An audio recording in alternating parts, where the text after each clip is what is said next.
जन्म के पहले ही शिशु के पेट में 2 भ्रूण होने के आश्चर्यचकित मामले में सफल ऑपरेशन के बाद अब नवजात को अस्पताल से छुट्टी दे दी गई है। बुल्ढाना जिले के इस नवजात के साथ ये मामला देश में मेडिकल हिस्ट्री का पहला केस है और अमरावती के सरकारी अस्पताल में इस बच्चे का ऑपरेशन कर पेट से अविकसित भ्रूण निकाले गए थे। बुल्ढाना जिले में एक दुर्लभ घटना सामने आई जिसमें एक गर्भवती महिला के गर्भ में पल रहे बच्चे के पेट में 2 भ्रूण पाए गए थे। इस घटना ने मेडिकल साइंस को चौंका दिया था। 1 फरवरी को महिला की बुल्ढाना में ही सफल सिजेरियन प्रसूति की गई और इसके बाद नवजात को आगे के इलाज के लिए अमरावती के सरकारी अस्पताल में भर्ती कराया गया।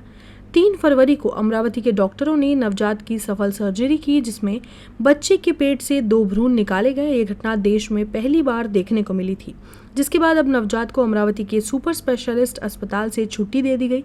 विभागीय आयुक्त श्वेता सिंघल और अस्पताल के चिकित्सा अधीक्षक डॉक्टर अमोल नरोटे ने नवजात के परिवार से मुलाकात कर उनका मार्गदर्शन और सम्मान किया। डॉक्टरों ने बताया कि नवजात को 3 साल तक नियमित सोनोग्राफी करनी होगी और इसके 3 साल तक डॉक्टर देखरेख की आवश्यकता रहेगी। इस जटिल सर्जरी में नवजात के पेट में कुल 16 टाके लगाए गए, लेकिन अब बच्चा पूरी तरह से स्वस्थ है। आता 12चा म्हणजे प्रवास सांगायचा म्हणजे 31 तारखेला बुलढाण्याचे जे सिव्हिल सर्जन आहेत त्यांचा मला फोन आला होता. त्यांनी सांगितलं की आम्हाला ते बाळ संभाजीनगरला रेफर केलं होतं, परंतु तिथल्या प्रायव्हेटवाल्या हॉस्पिटलनी नकार दिला. त्यानंतर त्या बाळाला इथे रेफर करण्यात आले आणि त्यानंतर 31 तारखेपासून तर आजपर्यंत जो कालावधी असेल, ज्या कालावधी म्हणजे 21 दिवसाच्या 22 दिवसाच्या कालावधीमध्ये त्याचं 2 तारखेला आपण लॅप्रोटॉमी केलं.